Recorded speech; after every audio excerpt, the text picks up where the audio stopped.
You go to Bank of America and you put a $50 US gold coin across that teller's window into your checking account, and you come back the next day and you ask to withdraw $50. What will they hand you? A gold coin? No, that's gone. They'll hand you a $50 grant. And they're entitled to do it because the grant is legal tender. There is no bank in this country that will perform that function entirely with gold or entirely with silver. For a very good reason, because they're in the Federal Reserve System, all of them, right? They don't want to touch gold and silver. So you have that problem, the convenience factor. Now you certainly don't have things like debit cards or credit cards and so forth that are denominated in gold. Then you have certain tax problems because some of these transactions, various taxing authorities say, well, we have to tax them in terms of their Federal Reserve value as opposed to their gold value or silver value. So that's where the accountants and the tax advisors come in, and the thing becomes fairly complicated. Now, if you had a large player in the marketplace, if you had some very large entity that was buying and selling, and there's a big network of other people that directly or indirectly, other entities, companies, directly or indirectly are tied into this large entity. You could imagine many of these costs involved in transitioning from one system to the other to be lowered. Economy of scale, that's called. The more people you have doing it, the less the process tends to cost. Well, think about it. Well, could IBM do that? General Motors go bankrupt. They were going bankrupt. Some huge corporation like that, yes. But the huge corporations are all pretty much tied in with the political structure and the banks now. They don't want to ruffle those feathers, or they won't get loans or bailouts. So they're not the ones to do it. But we have another set of entities in this country that might be interested in doing. They're called the states. And they might have a number of reasons for doing this.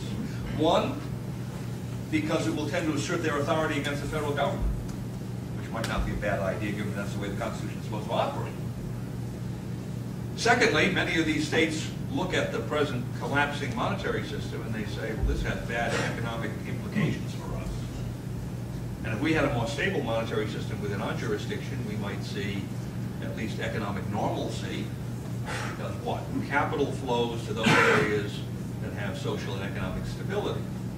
And if there's a more stable currency over here compared to this less stable currency over there, and all of the things are equal, they have the same resources and the same people and so forth, capital will flow to here rather than to there, because it doesn't want to be in a situation where it's facing that instability in the monetary system. So there are a number of reasons why a state might want to become involved in this. So a few years ago I drafted a bill to do this in New Hampshire. They tried to introduce it once, with long story, parliamentary procedure and so forth. I think they're going to introduce it again this year, but it was just introduced in Indiana.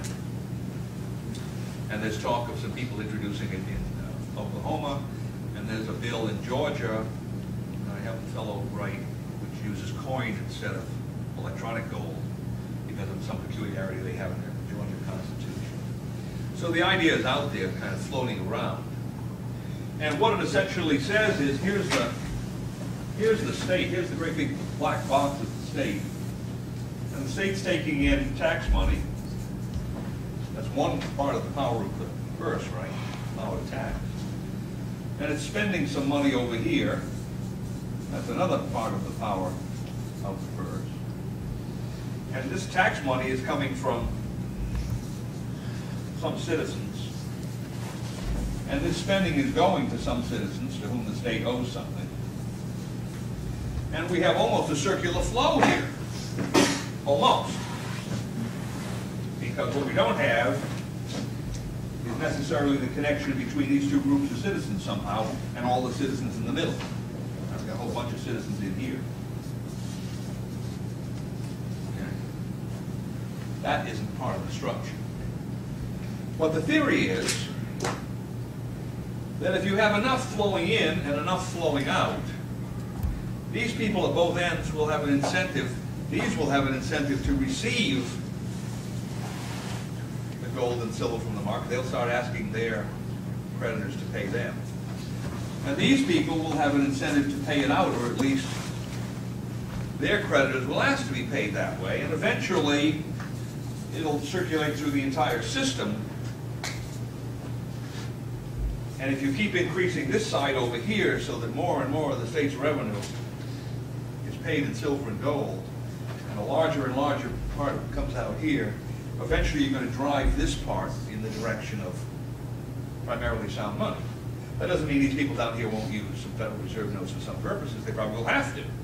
But it won't be their primary monetary unit. And they won't be forced into the use of it because they have an alternative.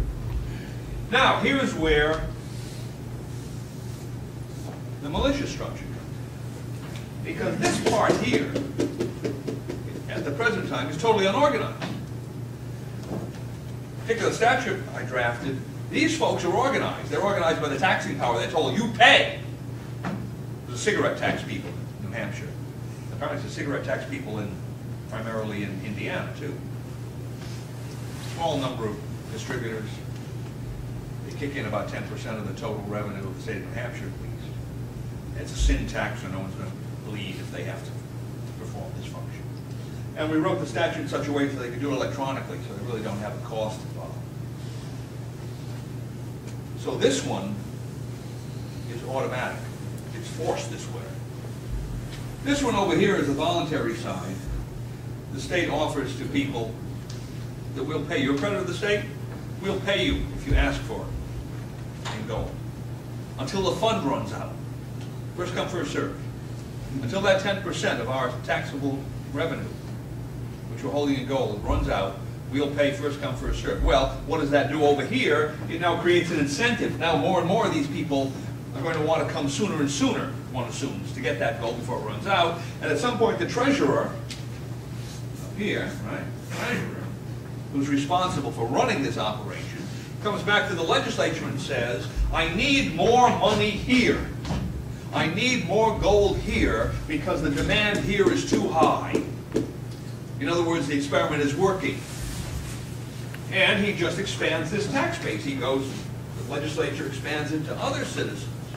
Well, now these citizens, in order to pay their gold tax, are going to want to come in here and obtain it in the market. You see how the process works? It's kind of self-reinforcing. But it will take time. And who knows how much time? And how much time do we have? If this had been done 10 years ago, it'd be done by now. Pretty close to being. If it started today, do we have 2 years? Do we have 3 years before you have a major monetary catastrophic event in this country? Given what's already happened and what we can expect is going to happen? Right now, you go to local coin shops and you'll find it hard to obtain. Yeah, that's right. People are already foreseeing what's going to happen here. Okay? So the big question is this part right here. Great idea if you have enough time. But what's the expression? In the long run, we're all dead. In the short run, we're all dead. This is where the militia fits in. Because now we organize everybody under a militia statute. The statute says everyone has a duty to participate in the militia. And we give exemptions fairly freely to people. They pay $5 for an exemption or something so they don't have to come to the meetings. But the one group that comes to the meetings, they're going to be some businessmen. And you tell them, here's what we want you to do, starting next week. Set up a parallel price structure in your business. You know how to calculate it.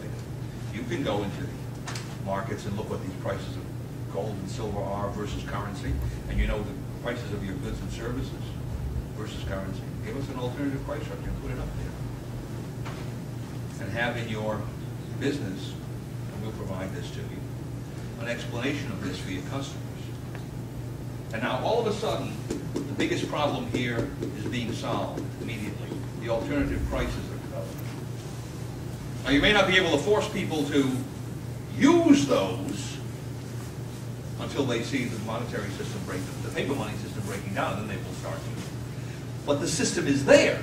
It's in place. And how did we get it in place? By organizing this group. And how did we organize this group? On the basis of the constitutional authority of the sword. Right? Constitutional authority of the militia. And the fascinating part of